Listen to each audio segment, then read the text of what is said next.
আসসালামু আলাইকুম রহমতুল্লাহ বারকাতু। আল্লাহ সূরা নূরের 21 নম্বর আয়াতে আল্লাহ বললেন, আল্লাহ তার রাসূলকে বললেন, হে রাসূল, আপনি মুমিনদের বলেন, তোমরা শয়তানের পদাঙ্ক অনুসরণ করো না। আর যদি শয়তানের পদাঙ্ক অনুসরণ করো তাহলে শয়তান তোমাদের অশ্লীলতা ও মন্দ কাজের নির্দেশ দেবে। যদি তোমাদের প্রতি আল্লাহর অনুগ্রহ ও দয়া না থাকতো তাহলে তোমরা পবিত্র হতে পারতে না, কিন্তু আল্লাহ যাকে ইচ্ছা করেন শুধু তাকেই পবিত্র করেন।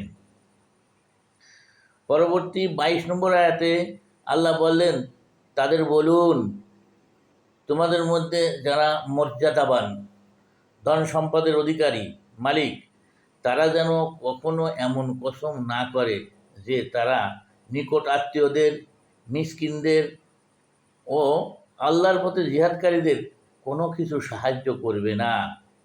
আর তারা যেন তাদের ক্ষমা করে এবং তাদের দোষ ত্রুটিকে উপেক্ষা করে।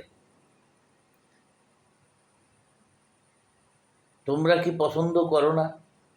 আর বললেন, তোমরা কি পছন্দ করো না আল্লাহ তোমাদের ক্ষমা করে দেন? আর আল্লাহ বড়ই ক্ষমাশীল, পরম দয়ালু। পরবর্তী আয়াতে আল্লাহ বললেন, হে আমার রাসূল, আপনি তাদের বলুন, কিয়ামত দিবসে তাদের জিহ্বা, হাত ও পা সবাই তাদের বিরুদ্ধে সাক্ষী দিবে। তারা বলে দিবে, সত্য কথা বলে দিবে। 25 নম্বর আয়াতে বললেন, আর কোনোদিন আল্লাহ তাদেরকে ওই দিন মানে কিয়ামতের দিন আল্লাহ তাদেরকে তাদের ন্যায্য প্রতিদান পুরোপুরি দিয়ে দিবেন, আর তারা জানবে যে আল্লাহ স্পষ্ট সত্য।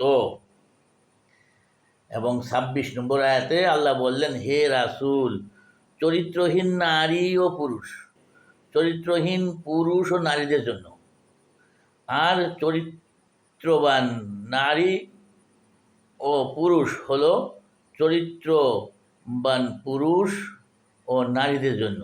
লোকেরা যা বলে তা থেকে তারা মুক্ত, তাদের জন্য রয়েছে ক্ষমা ও সম্মানজনক রিজিক।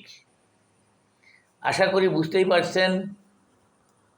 সো ভিডিওটি শেয়ার করুন, সবাই জানুক। আসসালামু আলাইকুম রহমতুল্লাহ।